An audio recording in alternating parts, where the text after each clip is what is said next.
Je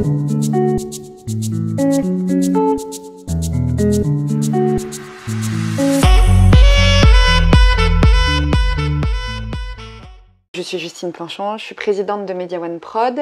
Media One Prod, c'est une verticale du groupe Media One, fondée par Xavier Niel, Mathieu Pigasse, Pierre-Antoine Capton. Et Media One Prod héberge 12 sociétés de production qui produisent en tout 1300 heures de programme.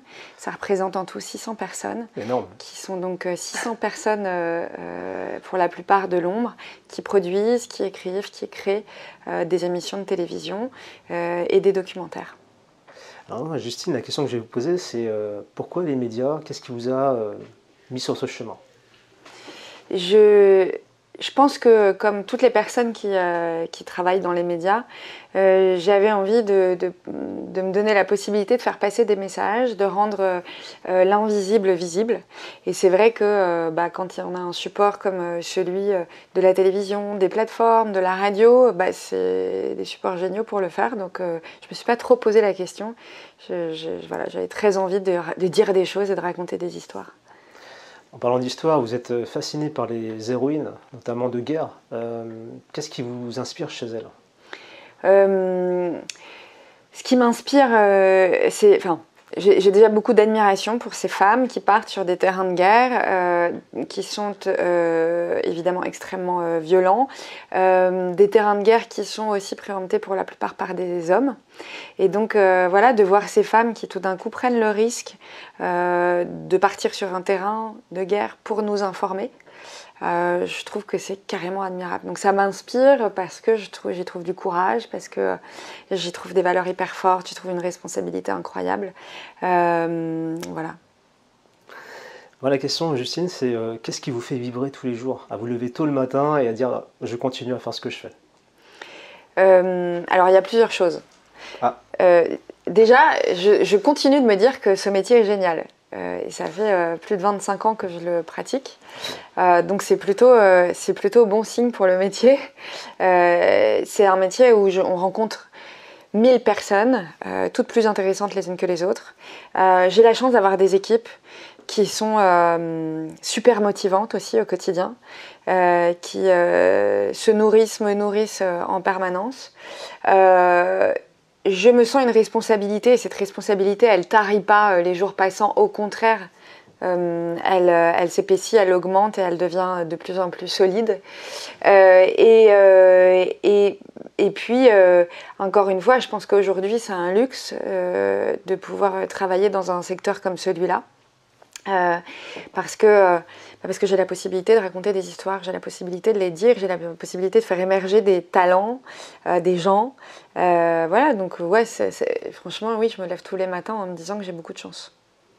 Alors les gens me demandent, c'est quoi Media One? Tellement vous faites tellement de choses. En fait, vous faites quoi? Vous produisez des émissions, du flux, c'est ça? Des documentaires? Alors, Media One. Ouais. Media One, donc c'est une entité qui a été créée par Pierre-Antoine Capton, Xavier Niel, Mathieu Pigasse, et qui comprend plusieurs corps de métier. La production, donc produire des émissions de télévision, produire du documentaire, produire du cinéma, produire de la fiction, produire des dessins animés. De la distribution, distribuer ces programmes, ces contenus, pour faire en sorte qu'ils puissent exister sur les chaînes de télévision, sur les plateformes, en France et à l'étranger. D'accord ? Diffuser, puisqu'on a aussi des chaînes de télévision, et donc diffuser ces contenus au travers de nos propres chaînes. Et ça, c'est ce qui fait le métier de la diffusion. Donc, production, distribution, diffusion. Puis après, il y a tout le back-office. Et là, effectivement, il y a du taf, mais pour ces trois verticales-là que sont la production, la diffusion et la distribution. Est-ce que vous faites aussi le format podcast?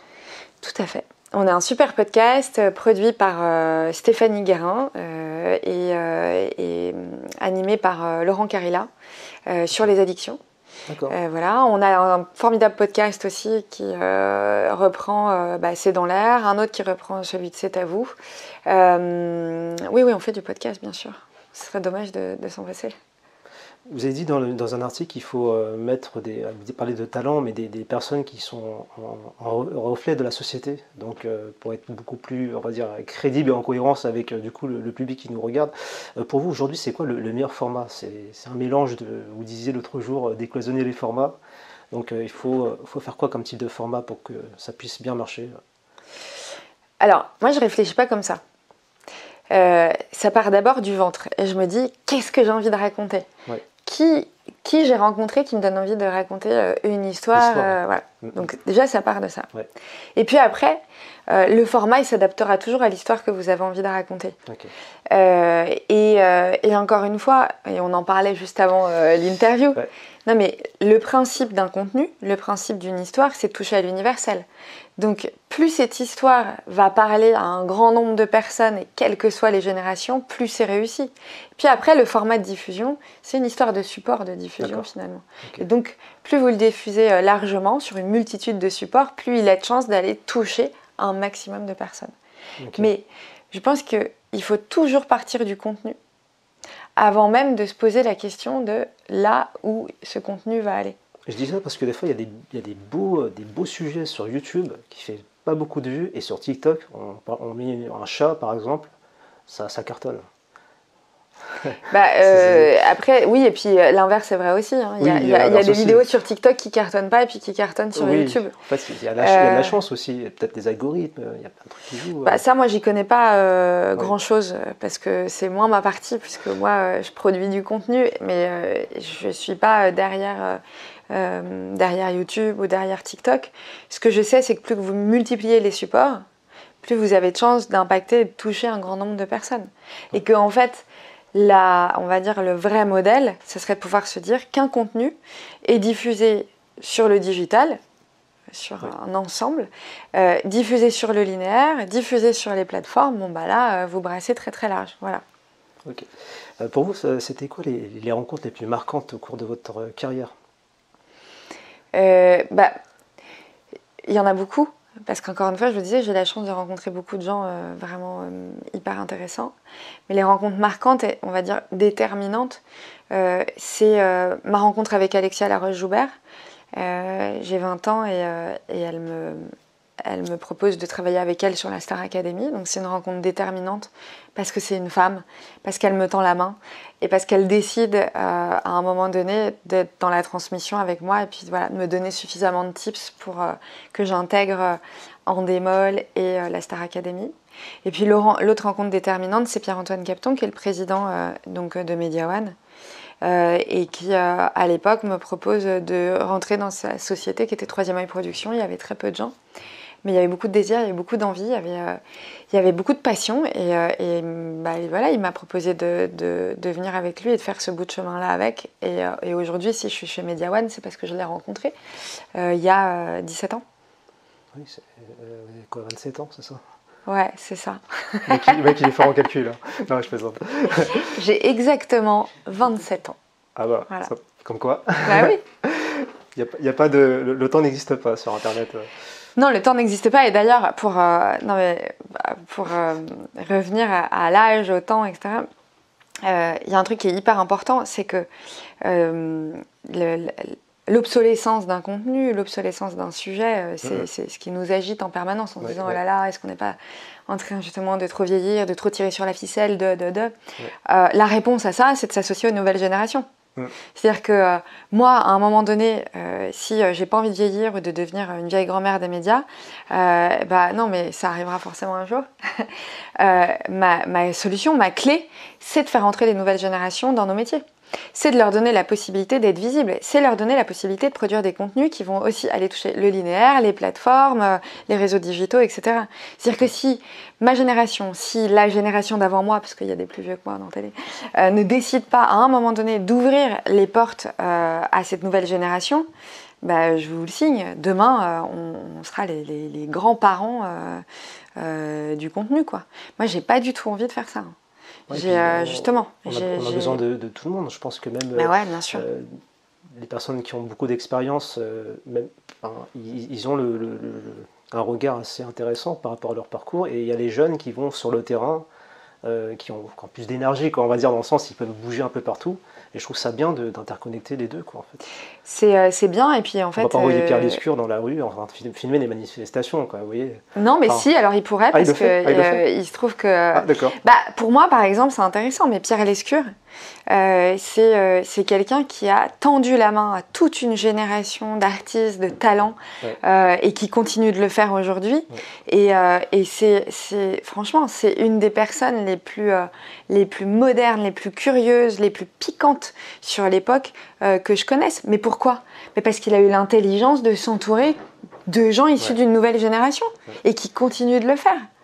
Voilà, et je pense que notre responsabilité aujourd'hui, c'est de pouvoir justement ouvrir grand les portes de nos milieux pour faire en sorte que cette génération soit entendue. Et par ailleurs, je reviens sur la première question que vous me posiez, rapport au miroir de la société, qu'est la télévision, que sont les plateformes, que sont les réseaux sociaux, les médias digitaux. Si on se concentre uniquement sur une génération de personnes, alors on est au tiers du miroir qu'on devrait être. Et là, on appelle ça un miroir déformant. Donc moi, ça me pose un problème, puisque notre métier, c'est de restituer la réalité. Donc la réalité, elle est constituée d'une jeune génération et d'une plus ancienne. Ça, c'est la réalité.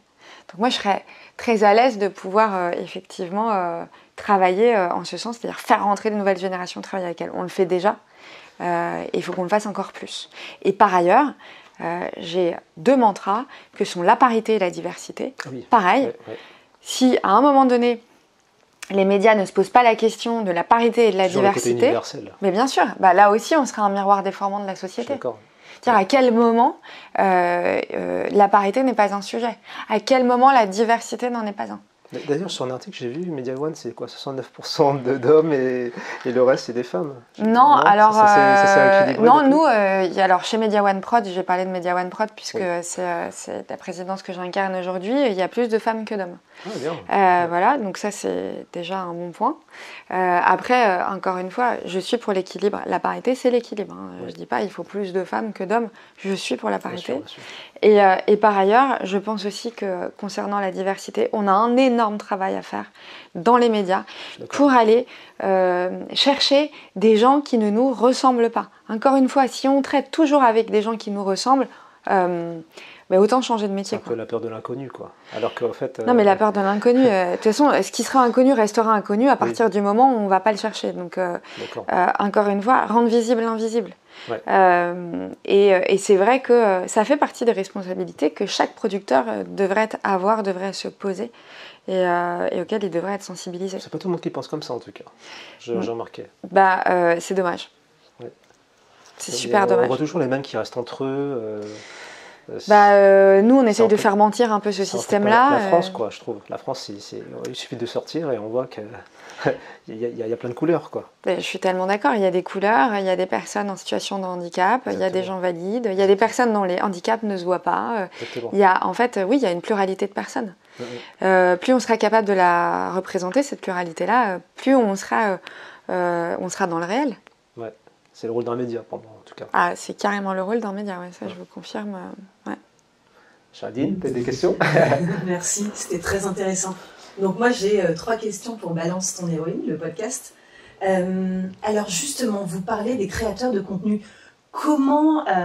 je sens que c'est un enjeu vraiment pour vous aujourd'hui. Alors comment vous approchez ces créateurs de contenu? Comment vous leur ouvrez les portes? C'est pas simple. C'est pas simple parce que déjà ça part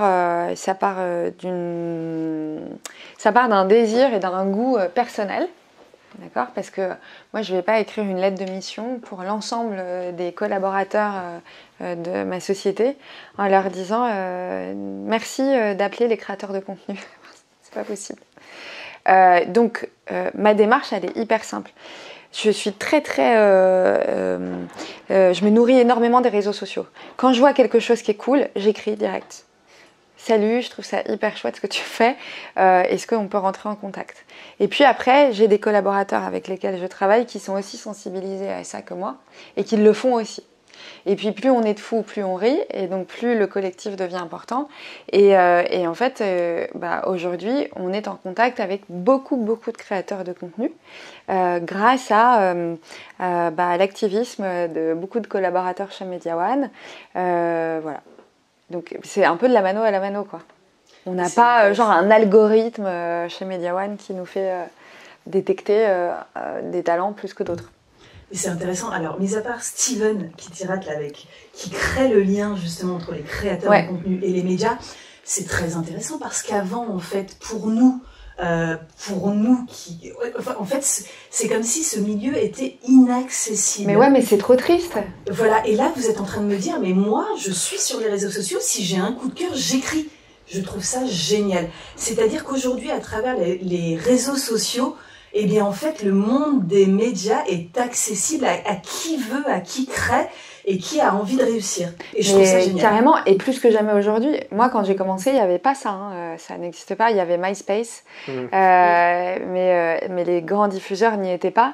Et je me revois aller déposer mon CV chez M6 à l'accueil 17 fois d'affilée. Mon CV papier, quoi, que j'imprimais et tout, et en suppliant la jeune femme de l'accueil de le donner à quelqu'un qui éventuellement serait au programme. Donc aujourd'hui, il y a un accès. Il faut s'en servir. Moi, je lis tout. Steven m'a écrit. Moi, j'essaye de tout lire. J'essaye de répondre à tout le monde. Pourquoi ? Pas parce que je veux être irréprochable et parfaite, mais parce que je me suis pris, quand j'étais plus jeune, tellement de bâches, tellement de ghosting, que franchement, si aujourd'hui moi je fais ça, ça veut dire que j'ai retenu aucune leçon du passé. Je les retiens toutes, les leçons du passé. Franchement, j'ai tellement galéré. Non mais vraiment, qu'il n'y a pas de cas où je ghoste ou que je bâche quelqu'un. On n'est jamais irremplaçable. Non mais bien sûr, déjà on n'est pas irremplaçable. Et puis ce que j'allais dire, demain, je peux revenir aussi sur le marché et être moi à envoyer des mails pour être reçue. Ça peut m'arriver demain. Donc non, ça, j'essaye vraiment de répondre à tout. Puis après, il y a des choses qui ne me plaisent pas. Je le dis, je suis assez cash dans ces cas-là. Je dis franchement, je pense que voilà, le projet, en tout cas, n'est pas adapté à moi, ce que je recherche, à ce que j'aime. Ça ne veut pas dire qu'il ne l'est pas pour d'autres. Super, c'est une excellente réponse. Et pour votre petite expérience de déposer le CV, moi je sais que je l'ai vécu aussi, et pour moi c'était déjà beaucoup d'audace de faire ça, c'est-à-dire d'aller à l'accueil des médias, de TF1, de M6 et d'autres, et de dire je dépose mon CV et par chance peut-être qu'il atterrira sur un bureau et puis que la porte s'ouvrira. Je trouve ça génial. Ça fait de nous des héroïnes, en fait, j'ai envie de dire, d'avoir l'audace. C'est le début de l'héroïsme en tout cas. C'est ça. C'est ça. Alors justement, donc il y a ce regard sur les créateurs de contenu en tant que média et comment on continue de s'inspirer, parce que vous étiez en train de nous dire en préparation de l'interview que c'était des coups de cœur et que ça venait de votre bide et que c'était vraiment mon intuition qui me faisait aller vers. Comment on s'inspire encore pour créer des documentaires comme vous l'avez fait sur Orelsan, sur Antoine Griezmann? Comment vous inspirez et d'où vient votre intuition? Elle vient de ce que je lis, de ce que je vois, de ce que je regarde, des échanges que j'ai avec les uns et les autres. En fait, elle vient de toutes parts. Et je pense que ce métier, il faut d'abord le penser à l'envie. Et pas essayer de répondre aux opportunités qui sont dictées par, je sais pas, ce qui est à la mode, ce qu'on considère être tendance. En fait, on s'en fout de ça. La tendance et la mode, c'est vous qui la faites à partir du moment où vous êtes convaincu et que vous avez votre idée là au niveau du ventre et qu'ensuite elle remonte au niveau du cœur. Et bien là, après, ensuite, elle remonte au niveau de la tête et elle se formate. Mais au départ, créez vos propres opportunités. Et c'est ça qui est marrant dans la vie. Répondre au désir de quelqu'un, dépendre du désir de quelqu'un, franchement, c'est ce qui est de pire. Donc, créez votre propre désir. Et quand vous avez une idée, et que c'est cette idée-là qui vous fait vivre, qui vous fait battre le cœur, et où vous vous dites, mais en fait, je ne peux pas vivre si cette idée-là n'existe pas, mais je vous jure que vous allez la vendre. En fait, si c'est une question de vie ou de mort que cette idée existe, il n'y a pas de cas où elle n'existe pas. Et je le dis d'autant plus que je ne fonctionne que comme ça. Je fonctionnais hier comme ça et je fonctionne encore aujourd'hui comme ça. Moi aussi, je me prends des bâches quand je vais proposer des projets dont personne ne veut. Mais en fait, Non, ce projet, il doit exister. Exactement. Donc, il existera. Il passera par une autre porte. Ouais, c'est pas grave. Il y a toujours des fenêtres dans une maison. Ouais, Donc, si la porte est fermée, il suffit d'ouvrir toutes les fenêtres. Et puis, en plus, il y a aussi des sous-sols. Donc, s'il faut passer par le sous-sol, il faut y aller. Ce que je veux dire, c'est que si une idée doit exister, elle existera. Et ça, personne ne doit vous faire penser le contraire. Voilà. Donc, aujourd'hui, ma source d'inspiration, c'est tout. C'est le monde. C'est tous les gens que je rencontre. C'est tous les gens qui m'écrivent. Franchement, il y a que des gens... Il n'y a que des gens inspirants partout, je trouve, mais vraiment. Ouais, c'est très inspirant ce que vous venez de dire. Et justement, ça me fait penser à quelque chose. Hier, il y a une femme qui avait un projet, une idée, et qui ne voulait pas la partager. Et on lui disait, mais en fait, tu peux en parler de ton projet, tu peux en parler de ton idée, parce qu'en fait, elle n'appartient qu'à toi. Et il n'y a personne qui va te la voler et la transformer, cette idée. Parce qu'il n'y a que toi qui peux la réaliser tel que tu en es convaincu et tel que ton intuition te parle par rapport à ce projet ou cette idée. Et c'est à ça que ça me fait penser, et ça c'est très important pour toute l'audience, les auditeurs et les auditrices qui nous écoutent. Les idées, elles sont dans l'air du temps. Il suffit d'aller la chercher. Voilà. Mais après, qu'est-ce qu'on en fait de cette idée? Comment on la transforme? Comment on l'accompagne? Quelle texture on lui donne? Quelle couleur? Quel ton? Etc. Ça, il n'y a que vous qui pouvez le dire. Et ce sera déterminant pour faire en sorte que cette idée devienne un projet ou pas. Donc voilà, mais encore une fois, moi je pense qu'il n'y a pas des idées, tout le monde a des idées. Franchement, et d'ailleurs, il ne faut pas créer de verticalité quant aux idées. Encore une fois, n'importe qui dans ce monde peut avoir une idée. C'est pas parce que je suis présidente de Media One Prod ou que t'es Steven que nous on a l'apanage des idées. Non, personne n'a l'apanage des idées. Tout le monde en a, et puis à un moment donné, tout le monde peut, s'il le souhaite, en faire quelque chose. Comme on dit, on n'invente pas la roue, quoi. La roue est désolée. Non. Enfin, moi, en tout cas, j'ai pas l'impression d'avoir révolutionné quoi que ce soit. Mais si c'est le cas un jour, tant mieux. Mais en tout cas, jusqu'à aujourd'hui, non. Donc, et puis, il faut y aller. Et puis, effectivement, être un tout petit peu audacieux. De toute façon, le vrai risque, c'est de ne rien faire. C'est ça le risque, aujourd'hui. Ouais. Prendre le risque de faire quelque chose, c'est pas un risque en soi. Moi, je trouve que le pire des risques, c'est de rester chez soi et à subir. Voilà. Et à regarder ou observer le monde réussir ou les autres réussir. Ouais, puis le monde a besoin de nous, en fait. Quand je dis nous, c'est évidemment vous, c'est Steven et c'est tous ceux qui nous écoutent, qui nous regardent. Le monde a besoin de nous. Le monde ne tourne pas à partir du moment où on s'en occupe pas. Voilà.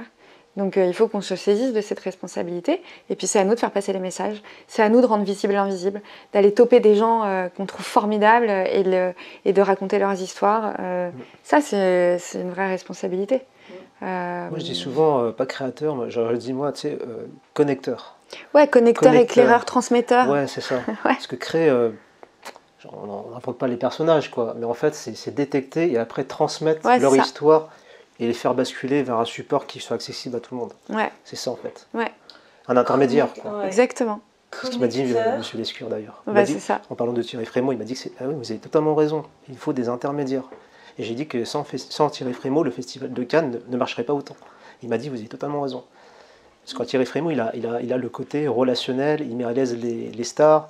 C'est pour ça qu'ils viennent d'ailleurs. Ouais, chacun est à sa place, chacun est dans son rôle, exactement. Les gens disent, Festival de Cannes, ils viennent. Non, il faut des humains derrière, qui savent les accueillir, qui savent.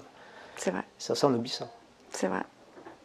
C'est aussi ça un peu le mantra de 2023 dans notre monde aujourd'hui, c'est pouvoir fédérer autour de causes, c'est pouvoir se soutenir et co-créer ensemble.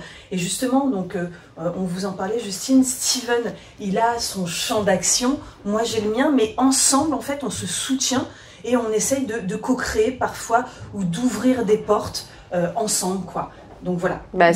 C'est exactement ce qu'il faut faire. Je crois énormément au collectif.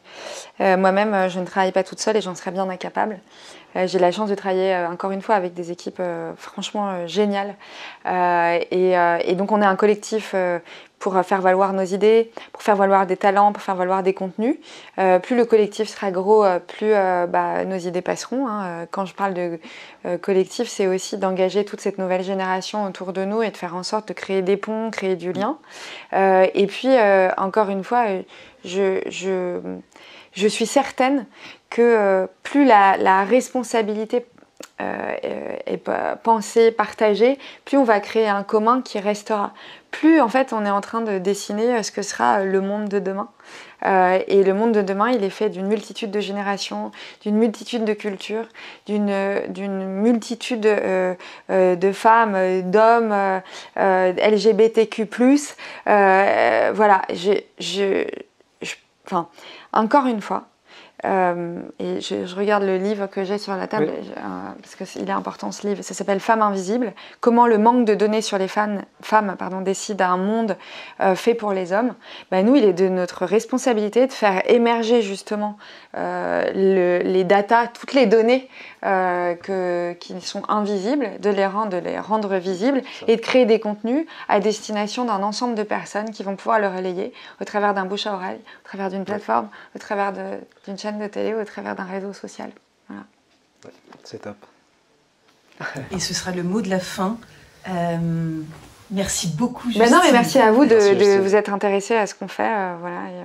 Et encore une fois, je le dis, j'en profite, mais on a vraiment besoin de vous, quoi. Donc, n'hésitez pas à nous écrire. On relève tout ce qu'il y a sur les réseaux sociaux. Tout le monde étudie les messages de chacun et il y aura des réponses qui seront apportées à tout le monde. Merci beaucoup. Merci beaucoup, Justine.